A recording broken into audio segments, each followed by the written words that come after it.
العالمين، والصلاة والسلام على أشرف الأنبياء والمرسلين وعلى آله وصحبه أجمعين. اللهم افتح علينا حكمتك وانشر علينا من خزائن رحمتك يا أرحم الراحمين. رب اشرح لنا صدورنا ويسر لنا أمورنا واحلل عقدة من لساننا يفقه قولنا. Ya Allah, Ya Rahman, Ya Rahim, sesungguhnya pada hari ini ya Allah kami menghadiri sebuah majlis ilmu, maka dengan itu Engkau terimalah keadaan kami di dalam majlis ilmu ini ya Allah. Engkau berkatilah kami di dalam majlis ilmu ini ya Allah.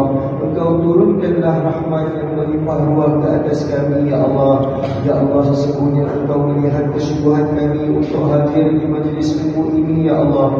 Maka dengan itu Engkau lapangkanlah hati kami agar mudah untuk kami menerima dan juga memahami segala ilmu yang dikongsikan pada hari ini ya Allah. Sesungguhnya ya Allah, Engkau juga melihat kesungguhan kami untuk hadir di majlis ilmu setiap minggu ya Allah. Maka dengan itu Engkau pilihlah kami untuk menjadi tetamu di musim haji kali ini ya Allah.